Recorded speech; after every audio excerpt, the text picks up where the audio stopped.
এই আশরাফুলের সঙ্গে এই শামীমা আক্তার কোহিনুর করে যে জরেজুলকে জাপান পাঠায় দেবে। চুক্তি হয় যে আশরাফুল জরেজুলকে জাপান পাঠাবে 14 লাখ টাকার বিনিময়ে, এবং এই 14 লাখ টাকা 7 লাখ টাকা দেবে এই শামীমা। এই কথা অনুযায়ী তারা বলে যে আমরা এই টাকা নেওয়ার জন্য এবং জাপান যাওয়ার প্রসেস শুরু করার জন্য তার দুই বন্ধুকে জরেজুল এবং আশরাফুলকে থেকে আসতে বলে, রংপুর থেকে আসতে বলে। কোহিনুর আসে, শামীমাও আসে। আসার পর তারা এখানে একটা বাসা ভাড়া আনে। গত 11 তারিখ রাতে তারা রংপুর থেকে রওনা দিয়ে 12 তারিখ ভোরে আসে পৌঁছলে এই শামীমা তাদেরকে সায়দাবাদে রিসিভ করে তারা একটা বাসা নেয়। তারা একটা বাসা তাৎক্ষণিকভাবে 5,000 টাকার বিনিময়ে ভাড়া নেয় এবং ভোটার আইডি কার্ড দিয়ে তারা বাসাওয়ালার নিকট বলে যে আমরা বাড়ি থেকে পালিয়ে আসছি, আমরা বিয়ে করেছি, কিন্তু আমাদের গার্জেন মেনে নিচ্ছে না, সেই জন্য আমরা আপাতত এখানে থাকবো। এই অবস্থায় বাসায় উঠে বাসা পরিষ্কার করার পরে তখন বাসায় আসার পরে তারা বুদ্ধি করে যে জরেজুল এবং শামীমা যেহেতু আশরাফুল আছে, আশরাফুলকে আমরা কমলার জুসের ভিতরে ঘুমের ট্যাবলেট দিয়ে ঘুমায় পাড়ায় দেবো, যাতে আমরা বেশিক্ষণ, সে গভীর ঘুমলে আমরা বেশিক্ষণ শারীরিকভাবে মিলিত হতে পারি। এই পরিকল্পনা অনুযায়ী তারা মালটা নিয়ে আসে, মালটা জুস করে আশরাফুলকে জুসের ভিতরে ঘুমের ট্যাবলেট দিয়ে খাওয়াই দেয়। কিন্তু আশরাফুল ঘুমায় না। আশরাফুল বাসায় আসে, বাসা পরিষ্কার করার পর বারবার শামীমার সান্নিধ্যে যেতে চেষ্টা করে, যেটা জারেজুলও বাধা দেয়। জারেজুল বাধা দেওয়ার এক পর্যায়ে তাদের ভিতর তর্কাতর্কি হয়। তখন জারেজুল তাকে বলে যে তুমি তাকে তার বড় ভাই ওই শামীমা তাকে বড় ভাই মানে, তুমি তাকে ছোট বোন মানে, কেন তোমার সঙ্গে শারীরিক সম্পর্ক জড়াতে যাচ্ছ?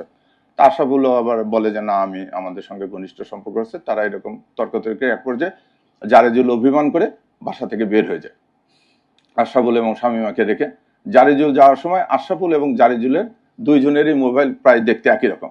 সে ভুলক্রমে আশরাফুলের মোবাইলটা নিয়ে চলে যায়, জারেজুলের মোবাইলটা থুয়ে যায়।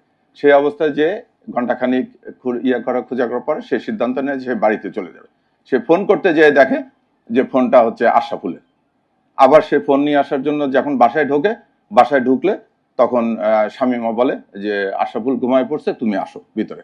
সে ভিতরে যায় বলে যে আচ্ছা ওর গায়ে হাত দিয়ে দেখো যে আশরাফুল আসলে ঘুমায় পড়ছে কিনা। শামীমা যখন আশরাফুলের গায়ে হাত দেয় তখন আশরাফুল আবারও জেগে যায়। একটু তন্দ্রাচ্ছন্ন ছিল বোধহয়। জেগে গেলে পরে সে কি করে, মানে বিকৃত রুচিতে শারীরিক সম্পর্ক স্থাপনের জন্য শামীমাকে জোর করতে থাকে। শামীমাও সেটাই রাজি হয় না। রাজি হওয়ার না পর্যায়ে ওরা কথা বলে। এই সময় জারেজুল তো ভিতরে আছে। জারেজুল কি করে, আশরাফুল যখনই জেগে যায় জারেজুল তখন আড়ালে ঘরের ভিতরেই লুকায় থাকে অন্য একটা রুমের আড়ালে। তো এই ধস্তাধস্তির এই পর্যায়ে তাদের তর্ক বিতর্ক এক পর্যায়ে তোমার হাত বেঁধে দিই।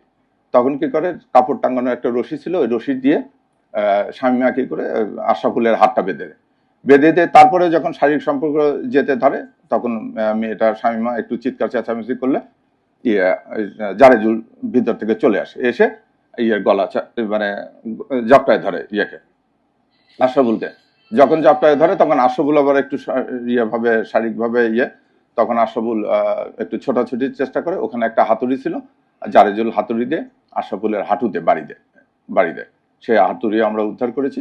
বাড়ি দেওয়ার এক পর্যায়ে আশরাফুল যখন চিৎকার চেঁচামেচি করে তখন শামীমা তার ওড়নাটা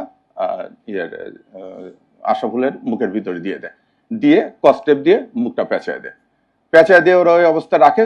কিছুক্ষণ পর দেখে যে তারা দুইজন উপলব্ধি করে যে জারেজুল আশরাফুল আর নড়াচড়া করতেছে না। তখন তারা করে দেখে যে মারা গেছে, আশরাফুল মারা গিয়েছে।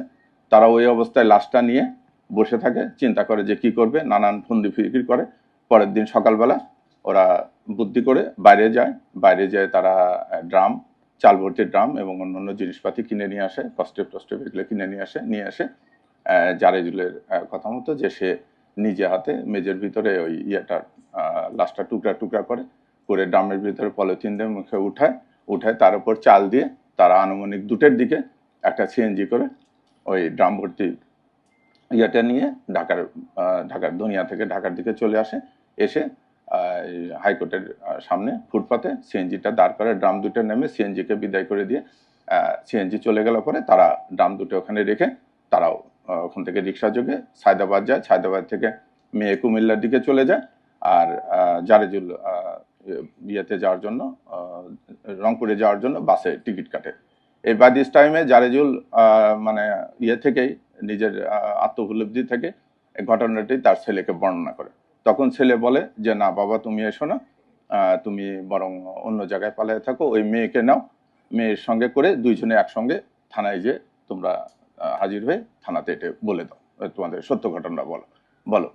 তারপরে জারেজুল আর ইয়েতে যায় না, রংপুর যায় না, সে যায় যে সে কুমিল্লাতে চেষ্টা করে মেয়ের বাড়ি লোকেট করার জন্য। যেহেতু বাই দিস টাইমে সবাই সিম চেঞ্জ করে ফেলেছে, তারা আর এটা পারে না। তখন জারেজুল বুদ্ধি করে, জারেজুলের পূর্ব পরিচিত একজন ভদ্রলোক ছিল, ওনার সঙ্গে অনেক আগে পড়েছে, দাউদকান্দির মান্নান। এই মান্নানের বাড়িতে যে জারেজুল ওঠে। আমরা এই মান্নানের বাড়ি থেকে জারেজুলকে গ্রেপ্তার করি। গ্রেপ্তার করার পরে আমরা আগে হাতুড়ি উদ্ধার করেছিলাম, আর পরে এই মান্নানের দেখানো মতে যে চাপাতিতে করছে, টুকরো টুকছে, ওটা ওরা ছাদাবাদের ওখানে ফালায় রেখে গেছিল, ওগুলো উদ্ধার করা হয়েছে। এবং মেয়ের বাড়ি থেকে, কোহিনুরের বাড়ি থেকে তার রক্তমাখা ওড়না এবং কাপড় চোপড় উদ্ধার করা হয়েছে।